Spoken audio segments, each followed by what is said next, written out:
plaines du Tennessee vit un homme que Yann Rushdie. Il combat sorcières et urbains éduqués avec foi et loyauté. Sa guitare et son chapeau, c'est son armure de chaque jour. Un croisé d'état moderne, il défend son valeureux parcours. Les brumes du matin annoncent des batailles et des prières. Yann trace son chemin, éloigne les ombres, les chimères. Il marche parmi les champs, prêche la terre et la vérité. Une étoile dans l'obscurité, aux valeurs sacrées enracinées. Oh Yann Rushdie, gardien des cœurs et des terres, tu combats pour la lumière contre la fausse modernité. Yann Rushdie, ton âme est pure et sincère, enseigne-nous à vivre loin des illusions des cités. Les pseudo-philosophes urbains avec leurs mots sophistiqués, ils ne comprennent pas la terre ni les soirées à la clarté. Yann leur montre la simplicité, la beauté des vrais visages. Il fait face aux artifices, rétablit le vrai langage. Les sorcières de la forêt, avec leurs sorts et leurs secrets, elles craignent son courage, elles fuient quand il apparaît. Yann Rushdie, avec son cœur et sa foi fervente, il purifie le monde de leurs noirceurs éminentes.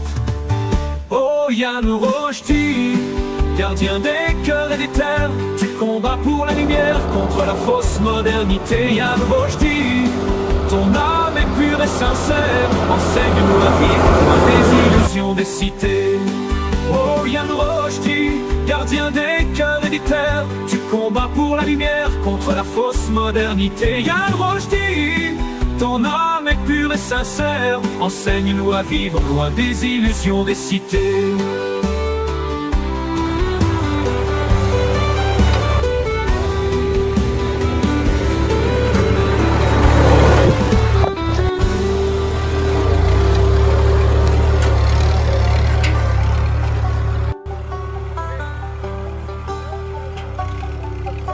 Les pseudo-philosophes urbains, avec leurs mots sophistiqués, ils ne comprennent pas la terre, ni les soirées à la clarté. Yann leur montre la simplicité, la beauté des vrais visages. Il fait face aux artifices, rétablit le vrai langage.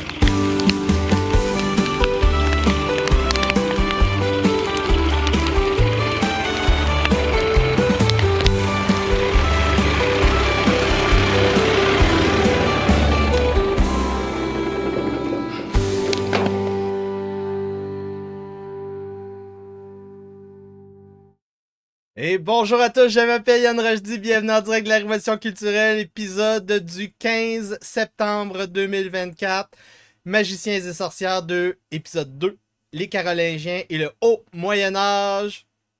Donc, deuxième partie du livre édité par Martha Rampton, European Magic and Witchcraft, a Reader.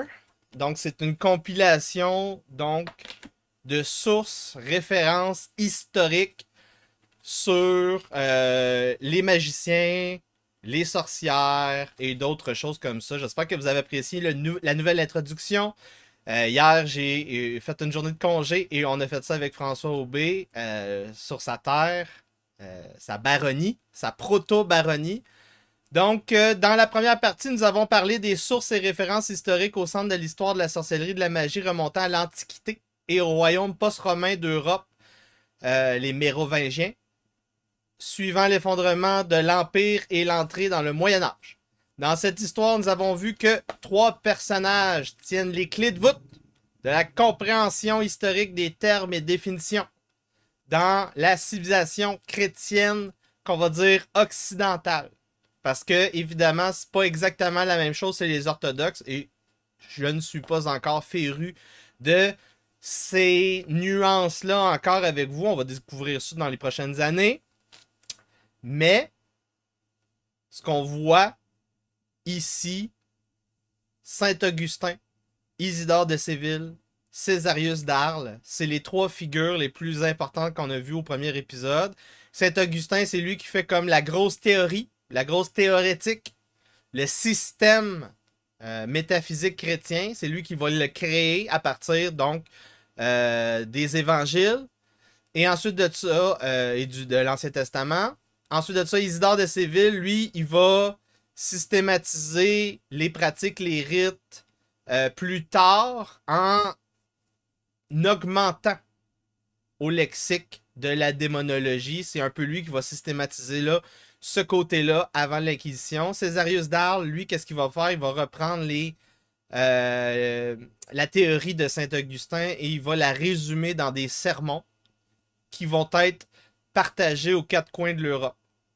Et donc, les trois ensemble, c'est à peu près ça qui fait la base, les fondamentaux de ce que les gens vont prendre comme religion chrétienne, d'une part, et ensuite de ça, d'autre part, tout ce qui est pratique magique, païenne, sorcellerie, d'autre part. Donc, aujourd'hui, nous poursuivons cette histoire avec des sources et références de la dynastie carolingienne et du Haut Moyen-Âge. On va terminer au 14e siècle. Je vous rappelle, très important de mettre un like, partager le podcast. Si vous écoutez le podcast en différé, c'est parce que vous n'avez pas probablement payé l'abonnement 5$ par mois, un café par mois, pour avoir accès à tout ce contenu-là. Donc, ça va couper à un certain moment, juste à la fin de l'introduction. Si vous voulez écouter l'épisode au complet, ça va être dans la section abonnés sur YouTube, sur yanrojdi.com ou via mon infolettre Substack, yanrojdi.substack.com. Tous les liens sont dans la description du vidéo en bas de l'écran. Chapitre 3, la dynastie carolingienne. Donc, les démons cut down to size. Donc, des démons qui sont rapetissés. On les ramène à la grosseur. C'est un peu ça qui est expliqué. 750 à 1000 après Jésus-Christ. Donc, je vous rappelle, je suis d'accord avec le découpement, comment que Martha Wrentham a découpé le Moyen-Âge en termes de longue durée. Donc, entre, on va dire, presque 2 siècles. Ça peut aller jusqu'à un peu moins de 2 siècles, 200 ans pour un cycle de longue durée. Et ça peut monter jusqu'à 300 ans. Donc, ça va en général entre 2 et 300 ans, le cycle de longue durée. Si vous regardez, vous analysez la civilisation chinoise, par exemple, les cycles, c'est ça. T'as une dynastie. Après ça, tu as un cycle de guerre civile. Après ça, tu as une autre dynastie, une autre guerre civile. Donc, au Moyen-Âge, c'était ça qui se passait. Tu as eu des dynasties, la dynastie mérovingienne, dynastie carolingienne. Et entre certaines époques, tu avais des grosses guerres civiles où tous les pouvoirs se décentralisaient, se localisaient. Et c'est pour ça qu'en Europe, il y a une quantité phénoménale de châteaux. Parce que plusieurs fois, il y a eu le cycle qui s'est répété. Donc, là, on est rendu au cycle carolingien. Charlemagne. Quand une dynastie s'implante, il y a une période de codification centralisée, définition, réémergence du concept, des concepts derrière la magie. On réimplante aussi le sacré. On sépare les deux, le sacré et la magie. Le religieux, la magie. Il y a beaucoup de monastères qui vont se fonder durant cette période-là. C'est la première grande période des fondations de monastères chrétiens. Il y en a eu avant, mais systématiquement, des ordres de monastères, c'est à cette époque-là. On ritualise les pratiques, les coutumes, on codifie tout ça. Donc, il y a beaucoup de réformes pour essayer de coordonner, standardiser la religion chrétienne entre le 8e et le 11e siècle. Donc, c'est un processus de régularisation, standardisation du christianisme. La magie comme enjeu dans cette période-là, très peu centrale. Donc, très peu présent. C'est secondaire quand on en parle. En fait, l'ennemi à cette période-là, c'est le paganisme. On veut combattre les superstitions païennes, l'idolâtrie et tout ce qui est vénération, célébration aux autres dieux vont être assimilés à faire du trafic avec les démons. Worship of Demons. Donc, quand les intellectuels parlent de magie et de démonologie, ils sont sceptiques sur l'existence réelle, l'élément physique, l'influence physique matérielle du démon dans notre monde à nous. Pour eux, c'est surtout des histoires d'illusion, de delusion. On s'auto-manipule. Ils sont plus troublés par les erreurs dans les croyances, les hérésies. C'est à cette période-là qu'on va commencer à avoir beaucoup d'hérésies. Ils sont plus troublés, les intellectuels toujours, par les péchés d'intention. Donc, dans l'utilisation de la magie et de la sorcellerie, ce qui est important, c'est l'intention malveillante que l'effet de l'action en soi. Durant cette période-là, il y a une baisse des pratiques superstitieuses et des croyances derrière ces pratiques superstitieuses, ainsi que on essaie de ramener les comportements irréguliers dans le design. Ouais, c'est ça. Dans le design de l'église carolingienne. Donc, il y a un deal qui s'est fait dans la dynastie carolingienne avec donc l'église de cette époque-là catholique. Si on standardise la religion, en même temps, on parle aussi de traîtrise contre le roi. Donc, les deux sont liés.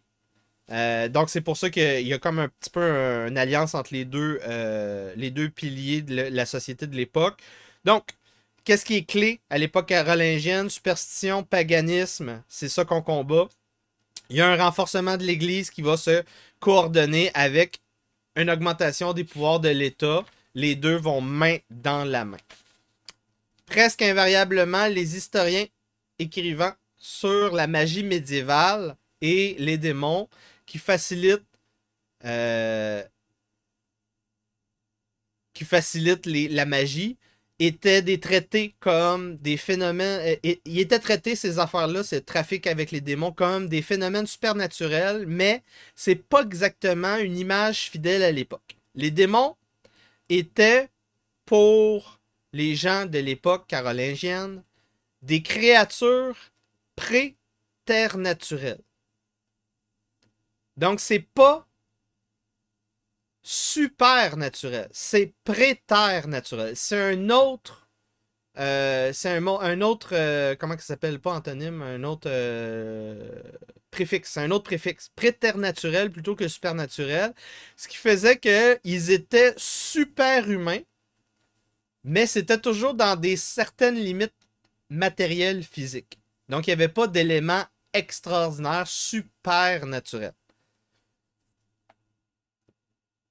Donc, ces êtres-là, les démons, découlent de la création, sont pas supernaturels. La magie, pour la société carolingienne, c'est un peu oublié, comme j'ai dit. Donc, ce qui va apparaître dans la littérature, la magie va être un élément merveilleux.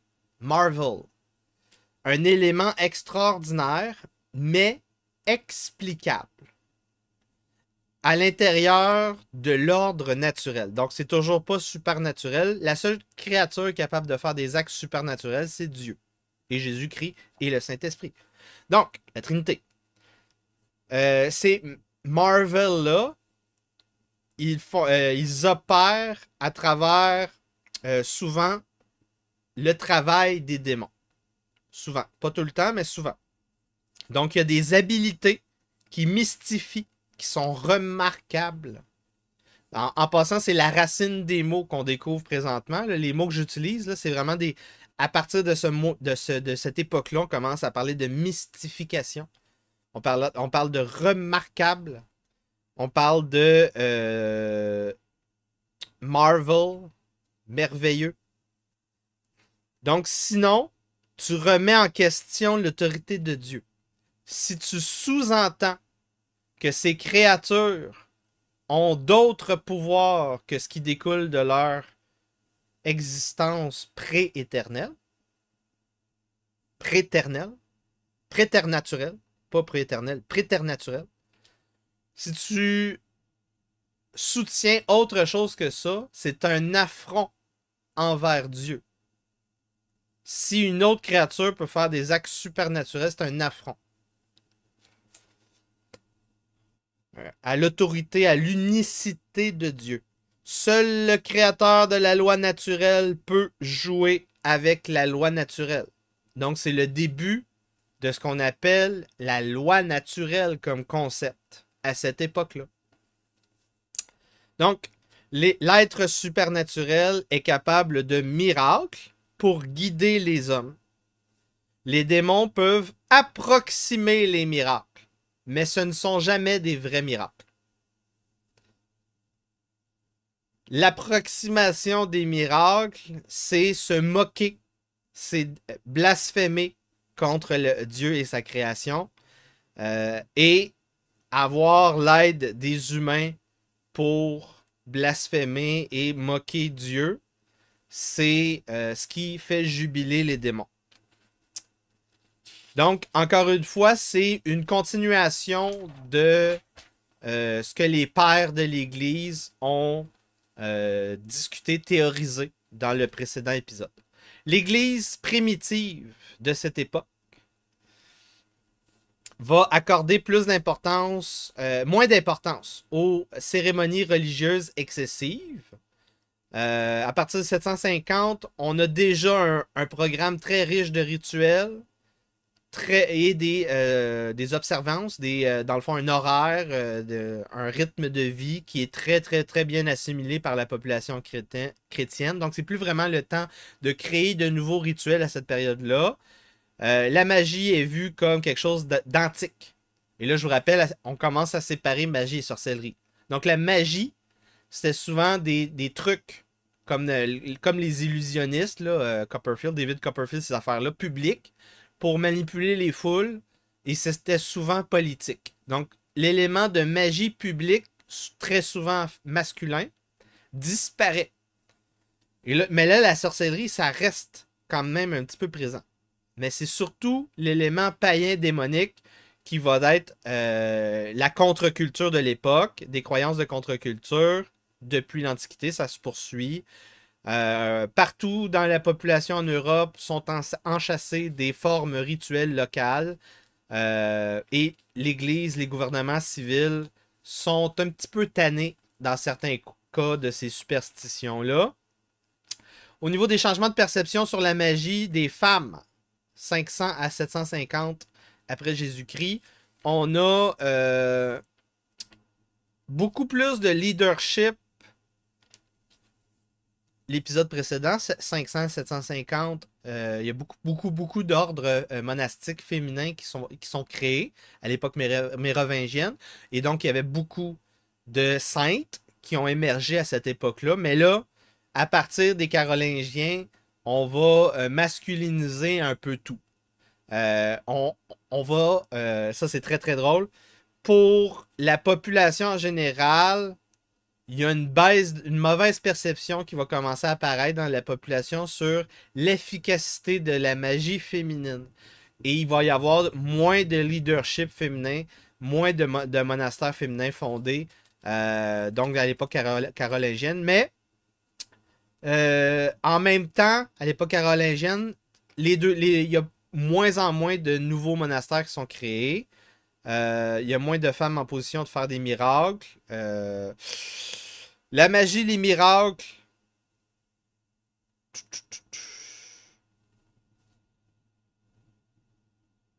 Dans la littérature, vont être vus comme, pour les femmes, comme étant très, très, très tamed, dociles. Ça pas vraiment... c'est des tours de magie pour les enfants. La magie des femmes, les miracles des femmes, ineffectifs. Il était deluded. Il s'auto-manipule, les femmes. Au niveau des problèmes spirituels, c'est une autre chose. Donc, le spiritual matter, donc tout ce qui est manipulation spirituelle, motivation spirituelle, démoralisation, tu sais, là, par contre, les femmes, on va pas dire qu'elles sont inefficaces.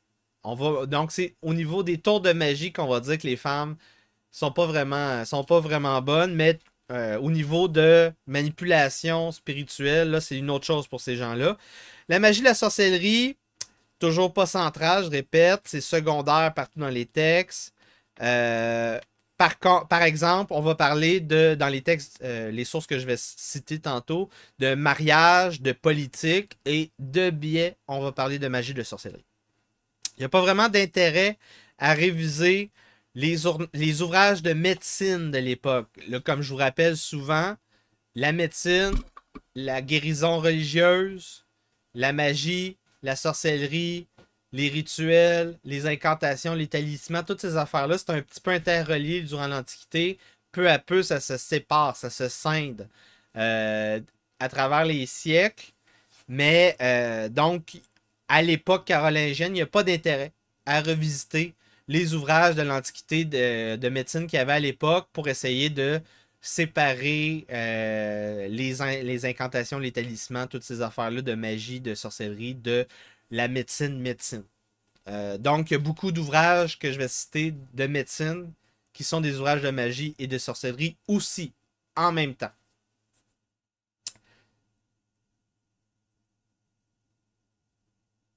Si on avait révisé ces ouvrages-là, ça aurait été censuré, ça aurait été considéré comme de l'hérésie, de l'idolâtrie dans beaucoup de cas.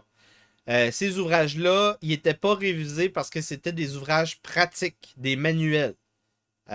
C'était pas didactique.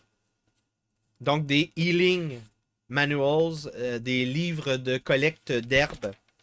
Donc, ça, c'est le genre de source qu'on va voir aussi. Donc, c'est la fin de la section gratuite. Je vous rappelle, si vous écoutez ça en différé et que vous n'êtes pas abonné, ça va couper avec la sortie, l'outro qu'on dit. Et donc, pour avoir l'épisode au complet, vous allez devoir aller sur yanrojdi.substack.com. C'est à ça que ça ressemble. Ça, c'est mon infolette. Vous allez avoir une infolette par semaine, à peu près, où vous allez avoir tous les podcasts que vous avez vus, que vous voulez réécouter, que vous avez manqué, que vous avez écouté à moitié, que vous voulez montrer à quelqu'un. Ensuite de ça, YouTube, la section abonnement. Vous allez voir ici, tous les podcasts réservés aux membres sont là. 5$ par mois, c'est pas beaucoup, hein, pour supporter mon travail que personne ne fait ailleurs au Québec. Il y a personne. S'il y en a un qui fait quelque chose de semblable à moi, dites-le dans le chat. Je ferme mon site, je vais m'abonner à son truc. Je vais arrêter de travailler à 80 heures semaine. Je vais l'aider à propager son contenu. Et ici, ça c'est mon site web, yanrojdi.com. yanrojdi.com, toujours 5$ par mois pour avoir accès à tout ça. Vous voyez, il est bien fait. En tout cas. Donc, on continue.